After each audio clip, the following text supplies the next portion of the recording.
You ever hear of a team hot lapping and then loading up and leaving the track on purpose? Well, you will today. I've got that story, plus everything you need to know from the dirt racing weekend, including a World of Outlaws championship that is suddenly much closer. Let's go.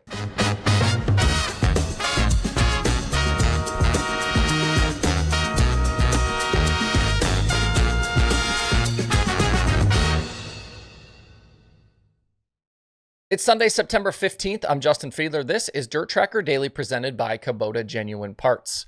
Coming up later this week, the final big sprint car and open wheel event of the season takes place at Eldora Speedway with the Four Crown Nationals on tap. High limit sprint cars plus all three USAC divisions race Friday and Saturday. If you're going to be in town, make sure to stop by the whistle stop and grab something good to eat. It's just a 7-mile ride south of the racetrack to Ansonia. If you cross the train tracks, turn around, you went too far. You can get breakfast, lunch, dinner, pizza, and they've got a full bar so you can enjoy a nice adult beverage while you're there. Andrew and his staff do a great job, so if you stop in, tell them that DIRTRACKR sent you. If you want to ride a little further south, head to Sure Shot Tap House in Greenville, Ohio. It's a great place to eat, drink, and play. They've got a full menu, plus all sorts of adult beverage options on tap. Those are self-pour taps, plus the Bullseye Game Lounge upstairs with duckpin bowling and 24 arcade games. When you're not at the track, keep yourself fed and entertained with these two establishments, the Whistle Stop and Sure Shot Tap House. Thanks to them for their support of Eldora Speedway, their support of the show, and of dirt racing. So I've got a weird one for you to start off this Sunday show.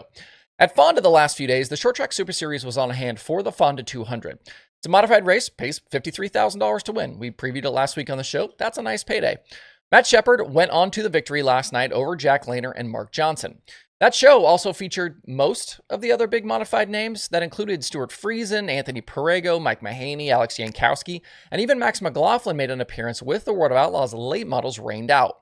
One driver curiously missing, though, was Mat Williamson. When you look down the list of wins in big-time modified racing in 2024, and really each of the last several seasons, three guys are usually at the top of that list, and that's Williamson, Shepard, and Friesen. Those guys dominate a lot of races, they've won a lot of championships, and have taken down a lot of big money. If you aren't aware, Williamson actually campaigns all season in really three different cars for three different teams. His Super Dirt Car Series campaign happens with the Buzz Chew team. That's the car he runs all the time, 88 car, pretty iconic looking race car. He also runs regularly in his own 6 car, and with the Short Track Super Series, he races Jeff Barrett's 3W car. In the Short Track Super Series standings, Williamson is actually top 3 in both of the regional titles and the overall standings. He's also signed on as a full-time driver there. So you can imagine how weird it was when team owner Jeff Barrett announced in the lead up to the Fonda 200 that his 3-car in Williamson would be absent. He shared to social media that they regretted having to make that announcement, but that they would not be participating. He did say that they would keep up their perfect attendance by participating in hot laps, but that was as far as his post went, giving no mention of a reason. Williamson, though, a few days later made his own post explaining that they weren't going to race because of the costs associated with the Fonda event. They ended up racing Saturday at Land of Legends instead and winning, picking up $10,000 in the Gerald Harrells Memorial. Williamson said that that race would cost $900 to $1,100 to run, and he could cover expenses by finishing in the top 12. He obviously did much better than that. On the flip side, though, the Fonda race would cost $4,000 to run, and he'd have to finish top 4 to have the owner break even after he paid the driver. That seems like a fairly reasonable, if maybe odd, explanation. These guys take this risk of losing money anytime they show up to race, so why would they take a stand now? But on Friday, as Jeff Barrett said they would, they rolled the 3W out of the trailer at Fonda Speedway. Williamson went quick time in his hot lap group and 5th overall, and his Fonda 200 weekend was over. They rolled the car back in the trailer and went home. I've been around racing my whole life. I don't know that I've ever heard a story where a team purposely showed up just to hot lap and then went home to save money. I get that they want to keep their attendance up, but it's tough to believe that there isn't more to this story than just worrying about the cost to race. Especially when you see that they had only 33 cars for a race that paid that much to win. This would be like Tyler Courtney or Rico Abreu rolling into Lernerville this weekend with high limit, hot lapping, loading up, and then instead racing at Lincoln on Saturday night. If that happened, people's heads would explode. There's certainly been plenty of crazy stories in the sport in recent seasons, but this one has to be right up there. If this was happening in sprint car or late model racing, it would be front page news. But because it's a regional modified situation, it's gotten way less attention. Drop me a comment. Let me know your thoughts on this weird one. All right, jumping into other weekend action, Kubota High Limit Sprint Cars at Lernerville for the Commonwealth Clash and $50,000 to win on Saturday night. Basically the same names in contention both nights, and we were likely not far from seeing a Corey Day weekend sweep. He led the final 18 on Friday for High Limit win at number 8 on the year and was out front for the first 17 laps on Saturday night before disaster struck. Out of turn 2, the right rear wheel detached from the 14 machine and Day went tumbling off the backstretch. He was okay, but his weekend obviously over.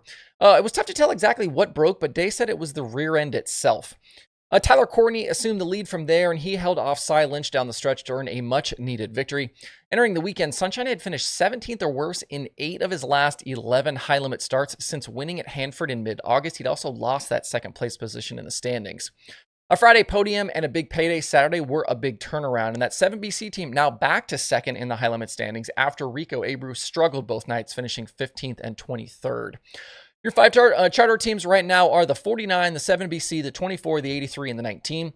The 14 and the 13 outside looking in. Cy Lynch, impressive both nights, finishing second, and James McFadden was a top 5 runner both races as well. As for Ricky Thornton Jr., he showed up to make his winged sprint car debut with Bernie Stubjan and the Indy Race Part 71, with most of the weekend's dirt late model shows sacked. He was a B-main finisher on Friday and a C-main finisher on Saturday, so no feature appearances for RTJ. But clearly just a learning and a fact-finding weekend. RTJ just working on getting a feel for the cars. I thought he had respectable speed, looked pretty solid out there. Hopefully we'll get to see more chances in the future to see him race. Up next for High Limit is 2 nights this coming weekend at Eldora for the 4 Crown Nationals. In California, it was the Buddy Kofoid weekend with the World of Outlaws. He outdueled pulse hitter Gio Scelzi Friday night at Bakersfield, with those two putting on a show, an absolute show through lap traffic. And then last night at Bakersfield, Kofoid dominated the 35-lapper, leading every lap from the pole. Since struggling at the Knoxville Nationals and during the opening night of the Jackson Nationals, Kofoid and the Roth 83 team have 10 straight top 6 finishes. That includes 8 podiums, and they've won 4 of the last 5 races. They've definitely hit on something in recent weeks, and Kofoid looks like a completely different guy than we saw earlier this summer. Tim Kading ended up second last night. That was his best outlaw finish since a second-place run at the Gold Cup at Silver Dollar in 2019. Leading into the West Coast trip, I thought with Carson Macedo's momentum and his coming home to familiar California racetracks, he could make up ground on David Gravel for the Outlaw title, and that's what's happened. Macedo was 3rd both nights this weekend, and with Gravel 5th Friday and 13th Saturday, things have kind of started to turn around here. Headed to Tulare this coming weekend, the gap is down to 86 points from 114. Gravel's still very much in the driver's seat here, but 86 points over what I think is 14 races left, not impossible for Macedo. That's just a little over 6 points per night that he has to gain. Gravel, not bad lately, just not as fast as they had been. He hasn't won or led laps in 15 straight races. The Dennis Roth Classic is set for Thunderbolt Raceway this coming Friday and Saturday. Weekend USAC Sprint Car wins went to Kyle Cummins at Circle City and Kevin Thomas Jr. He took the Hustler at Hobstadt last night. Win number 2 for Cummins this season and the 5th for KTJ. In the USAC Sprint Car Championship, Brady Bacon not able to make up any ground on Logan Seavey, so with 5 races still to go, it's 74 points between them. USAC joins High Limit at Eldora this week for 4 Crown. Other weekend sprint car winners included Caleb Henry with Fast at Fremont, Danny Dietrich won at Williams Grove, Freddie Raymer at Lincoln, Cole Duncan at Atomic, Jordan Goldsberry, winless no longer, he scored with the IRA, and Cap Henry won the Ford at Fremont. ASCS wins went to Roger Crockett and Jason Martin, while Ryan Turner won the big money at Oshwegan.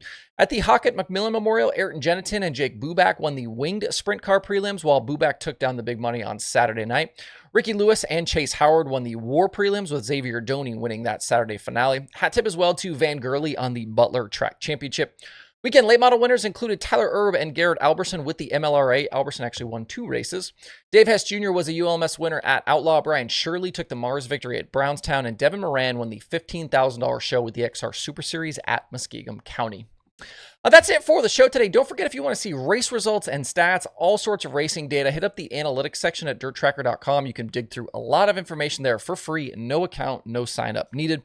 Hope you guys have a great rest of your Sunday out there. We'll see you right back here tomorrow.